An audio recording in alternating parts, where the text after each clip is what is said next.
नमस्कार दोस्तों, मैं रोहित कुमार स्वागत करता हूं आप सभी को छपरा टॉपर्स एकेडमी में। आप लोग कैसे हैं? उम्मीद करते हैं आप लोग अच्छे होंगे। आज हम फिजिक्स के महत्वपूर्ण चैप्टर जो फर्स्ट चैप्टर है उसको देखेंगे, ठीक है। जिस चैप्टर का नाम है प्रकाश का प्रवर्तन।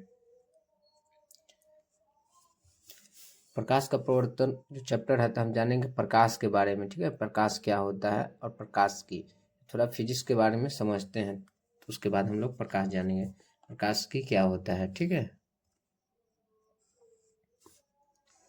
समझिए ध्यान से। भौत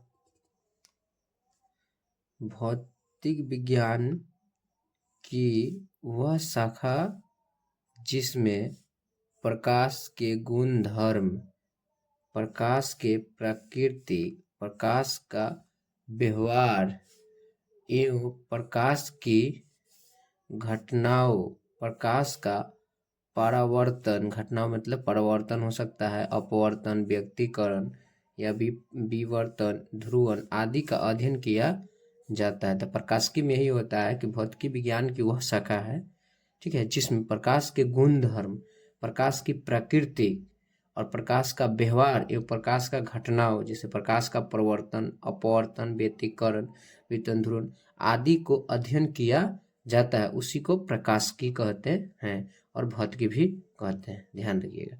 आगे हम जानेंगे प्रकाश के बारे में। प्रकाश होता क्या है? बोर्ड एग्जाम में भी क्वेश्चन पूछता है प्रकाश से रिलेटेड, प्रकाश होता क्या है, तो आप लोग को डिफिनीशन देना पड़ेगा, ठीक है। देखिए ध्यान से, प्रकाश एक प्रकार की ऊर्जा है जो विद्युत चुम्बकीय तरंग के रूप में संचारित होती है। ध्यान रखिएगा, प्रकाश एक प्रकार की ऊर्जा है जो विद्युत चुम्बकीय तरंग के रूप में संचारित होती है। विद्युत चुम्बकीय तरंग तो क्वेश्चन पूछता ही है। प्रकाश एक प्रकार की ऊर्जा ही है। आगे देखते हैं तरंग के बारे में, तो निशानी समझते हैं हम लोग।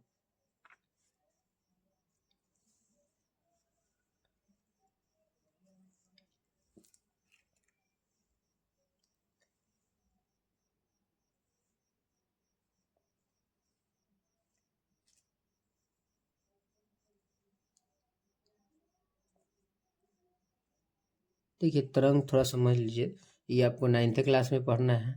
तरंग के बारे में आप लोग पढ़े भी होंगे 9th क्लास में। देखिए तरंग तरंग दो प्रकार के होते हैं, एगो यांत्रिक तरंग है और एगो विद्युत चुम्बकीय तरंग है। तो जो प्रकाश होती है वो विद्युत चुम्बकीय तरंग है, यांत्रिक तरंग कहते हैं। वे तरंगे होती है जिसके संचारण के लिए माध्यम की आवश्यकता होती है। माने तरंग दो प्रकार के होते हैं, यांत्रिक तरंगे वो विद्युत चुम्बकीय तरंग। यांत्रिक तरंगे होती है वे तरंगे होती है जिसके संचारण के लिए माध्यम की आवश्यकता होती है। माध्यम मतलब जैसे ठोस, द्रव, गैस, अगर माध्यम होगा उसी में चलती है तो उसे क्या कहते हैं? आंतरिक तरंग। ध्वनि तरंग जो या यांत्रिक तरंगते हैं, निर्वात में गमन नहीं करती। ये जो तरंगे होती है निर्वात में गमन नहीं करती। माध्यम होगा, ठोस होगा, द्रव होगा तभी चल पाएगा। दूसरा है विद्युत चुम्बकीय तरंग। कराए वे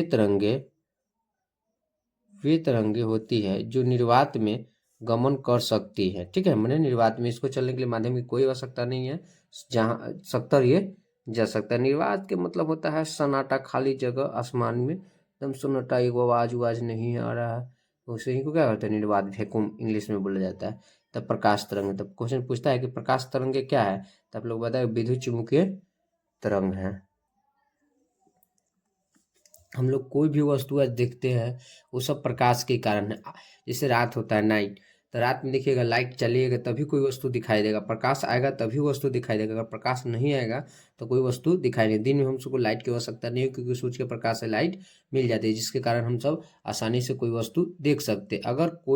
अगर लाइट नहीं रहे तो हम कहीं भी कोई भी वस्तु देख नहीं सकते हैं। देखिए कह रहा है जब प्रकाश किसी वस्तु पर पड़ता है तो टकराने के पश्चात वह हमारे नेत्र में प्रवेश कर कुछ संवेदनाएं उत्पन्न करता है, जिसकी वजह से हम वस्तुओं को देख पाते हैं। तो जो भी वस्तु हम लोग देखते हैं वो सब प्रकाश के कारण ही देखते हैं।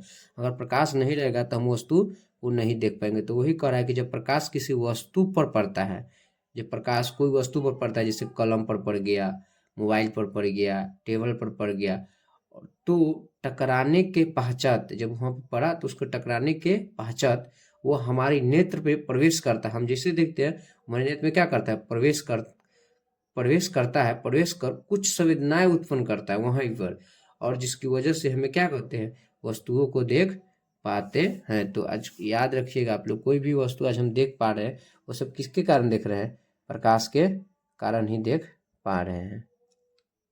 ठीक है, थोड़ा हम लोग समझते हैं प्रकाश के गुणधर्म, कि यहाँ सब्जेक्टिव क्वेश्चन बहुत आते हैं और सब्जेक्टिव भी बनते हैं, तो आप लोग ध्यान दीजिएगा। जो भी चैप्टर पढ़ाया जा रहा है सब इम्पोर्टेंट चैप्टर है, उसको अच्छा से आप लोग पढ़िए और सब्सक्राइब चैनल को जरूर कीजिए, क्योंकि आगे वीडियो जल्दी जल्दी आएगा। प्रकाश एक प्रकार का ऊर्जा है, याद रखिएगा, प्रकाश एक प्रकार का ऊर्जा है। तो अभी बताया, दूसरा क्वेश्चन है, क्वेश्चन आप लोग, प्रकाश की प्रकृति दैर्घ्य होती है। ठीक है, प्रकाश विद्युत चुम्बकीय तरंग होती है क्योंकि ये निर्वात में गमन करती है, और प्रकाश तरंग अनुप्रस्थ तरंग होती है। ठीक है, जो यांत्रिक तरंगे होती है आप लोग 9th में पढ़े होंगे कि एगो होता है अनुप्रस्थ, एगो अनुदैर्घ्य। ठीक है, तो ये ऐसे ऐसे चलते हैं, देखिए इसी को अनुप्रस्थ तरंगे कहते हैं। तो प्रकाश तरंग होती है, याद रखिएगा, ऑब्जेक्टिव पूछता है प्रकाश की तरंग कैसे होती है, अनुप्रस्थ। प्रकाश सरल रेखा में गमन करती है, मतलब सीधी। अलग अलग माध्यम में प्रकाश की चाल अलग अलग होती है। क्वेश्चन पूछता है, देखिए प्रकाश की चाल सबसे ज्यादा कहाँ होती है, निर्वात में, बहुत ज्यादा, 3×10⁸ मीटर पर सेकंड, इतना तेजी प्रकाश भागेगा, मतलब 3 लाख किलोमीटर 1 मिनट में भाग जाएगा, कितना है। और सबसे ज्यादा प्रकाश की चाल कितनी होती है, निर्वात में। उसके बाद बर्फ में देखिए इतना होता है, पानी में, याद रखिएगा, पूछता है कांच का, हीरा का प्रकाश, हीरा में प्रकाश की 1.4×10⁸ मीटर पर सेकेंड।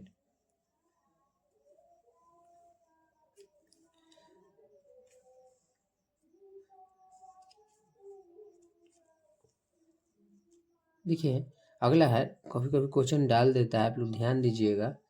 ठीक है, ऑब्जेक्टिव में ये सब क्वेश्चन आता है कि निर्वात में प्रकाश की चाल सर्वाधिक होती है। तो सबसे ज्यादा निर्वात में प्रकाश कितना होती है, 3×10⁸ मीटर पर सेकेंड। और प्रकाश की चाल को सर्वप्रथम रोमन ने मापा था। ठीक है, मतलब कितना होता है, कौन मापा था, प्रकाश की चाल इतना ज्यादा होता है, रोमन ने। वैज्ञानिक का नाम याद रखिएगा आप लोग। अब हम देखते हैं प्रकाश का स्रोत। देखिए प्रकाश का स्रोत क्या होता है, यानी स्रोत के मतलब होता है प्रकाश आता कहाँ से है। देखिए प्रकाश मुक्त 3 स्रोत से प्राप्त होता है। प्रकाश जो होता है मुक्त 3 स्रोत से प्राप्त होता है। पहला है वो प्राकृतिक स्रोत, दूसरा है कृत्रिम स्रोत, और तीसरा होता है जय प्रकाश। प्रकाश आने का 3 स्रोत है, माने वहाँ यहाँ से प्रकाश आता है। पहले देखिए प्राकृतिक स्रोत, प्राकृतिक स्रोत जो है भगवान के द्वारा बनाए गए, जैसे सूर्य और तारा। सूर्य से देखिए खुद का प्रकाश है और तारा का भी कुछ के प्रकाश है। कृत्रिम स्रोत, कृत्रिम स्रोत के मतलब क्या होता है, जैसे मानव ने बनाया गया है, जैसे मोमबत्ती से प्रकाश आता है। ठीक है, जो भी हो सकता है, मतलब कृत्रिम स्रोत मोमबत्ती से, कलम से रख दीजिएगा तो, और भी ऐसे टेबल कुर्सी, कृत्रिम स्रोत यही है ना, कि पर देखिएगा तो प्रकाश आ रहा है उसे। जय प्रकाश मतलब कुछ जीव जंतु होते हैं, जैसे जुगनू, नाम सुने, भगजुगनी भी कहते हैं हम लोग, उसे प्रकाश आता है। जुगनू को भगजुगनी भी कहा जाता है, उसे भी प्रकाश आता है। टारपीडो एक मछली है, उससे भी प्रकाश आता है। ठीक है, तो आप याद रखिएगा प्रकाश का मुख्यतः 3 प्रकार के स्रोत होते हैं, याद रखिएगा आप लोग।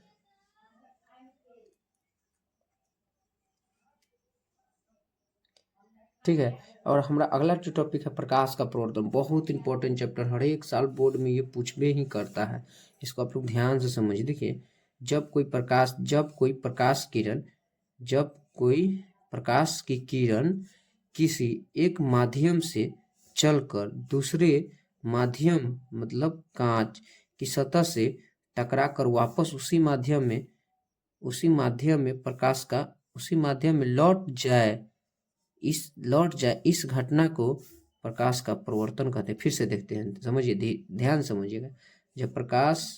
जब कोई प्रकाश की किरण किसी एक माध्यम से चलकर दूसरे माध्यम की सतह से टकराकर वापस उसी माध्यम में लौट जाए, इस घटना को प्रकाश का प्रवर्तन कहते हैं। समझ रहे हैं ना, जब प्रकाश किरण चलती है तो जब प्रकाश की किरण एक माध्यम से चलकर किसी सतह से टकराकर और उसी माध्यम में क्या हो जाए, लौट जाए, तो इस घटना को क्या कहते हैं, प्रकाश का प्रवर्तन। ध्यान रखिएगा, 2 नंबर का डिफिनीशन पूछता है, ध्यान से देखिए, ये कोई सतह है, मान लीजिए ये माध्यम हो गया, ठीक है, ये कोई सतह है, ठीक है, और इस सतह पर कलाई के, ध्यान रखिएगा जब भी सतह पर कलाई के तो किसका, सिल्वर नाइट्रेट, याद रखिएगा, भी पूछ देता है कभी। दर्पण के सतह पर जो कलाई किया जाता है उसे क्या कहते हैं, कैथी का कलाई होता है, तो सिल्वर नाइट्रेट।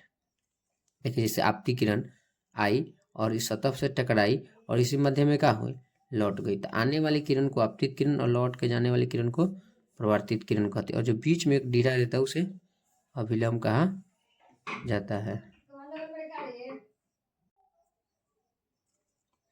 आगे देखते हैं हम लोग प्रकाश का परिवर्तन का नियम, ठीक है, ध्यान से देखिएगा आप लोग, प्रकाश का परिवर्तन का नियम। देखिए पहला प्रकाश का परिवर्तन का ध्यान रखिएगा, दो नियम है, ठीक है। पहला नियम क्या कहता है, नियम 1, आपतित किरण, परिवर्तित किरण एवं अभिलंब तीनों एक ही तल में होने चाहिए। पहला नियम यही कहता है कि आपतित किरण, परिवर्तित किरण एवं अभिलंब तीनों एक ही तल में होने चाहिए। देखिए जैसे ही हो गया आपतित किरण, इधर से टकरा के चल गए थे, परिवर्तित किरण, ये अभिलंब तीनों एक ही क्या है, तल में है, तो इसी को पहला नियम कहते हैं। अगले हम दूसरा नियम देखते, नियम 2 कहता है आपतन कोण का मान परिवर्तन कोण के मान के बराबर होता है, ठीक है। नियम 2 कहता है कि आपतन कोण के मान परिवर्तन कोण के मान के बराबर होते हैं, मतलब जितना आपतन कोण होगा उतना परिवर्तन कोण नहीं होगा। देखिए यहाँ पे समझिए ध्यान से, ठीक है, हम थोड़ा ला दिए पिछले वाला पेज पे। देखिए आपतित किरण को आई से लिखते हैं और परिवर्तित किरण को आर से लिखते हैं, ठीक है। तो आपतन कोण का मान 20 है, तो परिवर्तन कोण का भी मान क्या होता है, 20 ही होगा। तो वही नियम 2 कहता है कि आपतन कोण का मान और आपतन कोण का मान परिवर्तन कोण का मान बराबर होते हैं। कोण आई बराबर कोण, मैंने कोण 30, आई 30 डिग्री है तो कोण आर भी 30 डिग्री, कोण 10 डिग्री है तो 10 डिग्री होता है, ये नियम 2 कहता है, ठीक है। बहुत इंपॉर्टेंट है, दोनों नियम के बारे में अच्छा से क्वेश्चन पूछता है। नोट में थोड़ा ध्यान दीजिएगा, नोट में, यदि कोई प्रकाश की किरण अभिलंब से आपतित होती है तो परिवर्तन के पश्चात अभिलंब से ही वापस लौटती है, ठीक है। यदि कोई कोण जैसे अभिलंब की से ओर आपतित हो रही है, आ रही है, फिर टकरा के भी अभिलंब के ही ओर सीधा लौटती है, इसी स्थिति में आपतन एवं परिवर्तित किरण के बीच जो कोण बनता है वो 0 डिग्री का बीच में कोण बनता है। इसके बीच में कितने डिग्री का कोण बनता है, 0 डिग्री का, थोड़ा सा नहीं ध्यान दीजिएगा, ठीक है। अगले देखते हैं परिवर्तन के प्रकार। तो परिवर्तन जो होते हैं वो 2 प्रकार के होते हैं, ठीक है।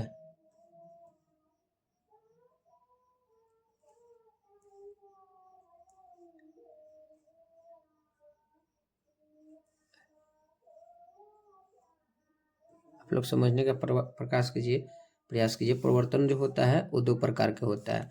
पहला है वो नियमित परिवर्तन और दूसरा अनियमित परिवर्तन। देखिए नियमित परिवर्तन क्या है, देखिए सतह चिकना, इस सतह रंगा हुआ है चिकना।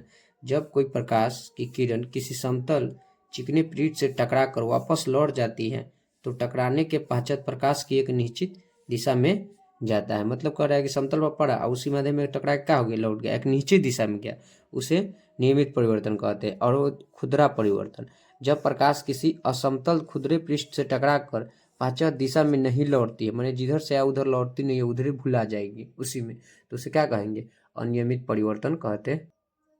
देखिए अगला हमारा जो टॉपिक है परिवर्तन के उदाहरण। देखिए परिवर्तन के उदाहरण, परिवर्तन से क्या क्या होता है, कोई भी वस्तु हमें प्रकाश के परिवर्तन की वजह से ही दिखाई देते हैं। हम कोई भी वस्तु देखते हैं दिन में या रात में तो प्रकाश का परिवर्तन होता है तभी दिखाई देते हैं। देखिए दर्पण में वस्तुओं को दिखाई देना, अगर दर्पण में हम कोई भी वस्तु देखते हैं तो प्रकाश के परिवर्तन में। आकाश में तारों का चमकना, ये भी परिवर्तन का उदाहरण है। मेकअप के बाद चेहरे पर चमकाना माने चमकना, वो भी किसका उदाहरण है, परिवर्तन के उदाहरण है, ठीक है। देखिए इसका अगला टॉपिक मिरर है, मगर मिरर से समझने के पहले हम एक और टॉपिक देख लेते हैं जो मिस्टेक से छूट गया है, ठीक है। देखिए ये टॉपिक भी तो नहीं देख लेते हैं, इसको भी ध्यान से आप लोग देखिएगा, समझिएगा ध्यान से। देखिए 9 नंबर जो यहाँ दिया पॉइंट वो उधर पढ़ाए होंगे, ऑब्जेक्टिव के टाइप के है। दृश्य में प्रकाश मतलब श्वेत प्रकाश, दृश्य प्रकाश का मतलब होता है श्वेत प्रकाश, जो 7 रंगों से मिलकर बनी होती है, ठीक है, श्वेत रंग। जैसे इसका याद रखें विबग्योर, जैसे बैगनी, जामुनी, नीला, हरा, पीला, नारंगी और लाल, ये 7 रंग है। दृश्य प्रकाश की तरंग दर कितना होता है? 3800 एंगस्ट्रम से लेकर 7800 एंगस्ट्रम होता है। तो याद रखिएगा सबसे ज्यादा तरंग दर किसका होता है? लाल का होता है। तो एंगस्ट्रम में नापा जाता है, ध्यान रखिएगा 3800 एंगस्ट्रम से 7800, और एक एंगस्ट्रम बराबर 10 के पावर -10 मीटर। आप याद रखिएगा, ये क्वेश्चन पूछा है कि एक एंगस्ट्रम बराबर कितना होता है, तो इतना मीटर होता है। प्रकाश विद्युतीय रूप में उदासीन होती है, और सूर्य से प्रकाश की पृथ्वी तक आने में 8 मिनट 19 सेकंड लगता है। ये भी क्वेश्चन पूछ चुका है। चंद्रमा से प्रकाश को पृथ्वी तक आने में लगभग 1 मिनट 28 सेकंड लगता है। ठीक है, और थोड़ा देख लेते हैं, इंपॉर्टेंट ही भी हैं जो एक ही नंबर का कोई ऑब्जेक्टिव बनता है यहाँ से।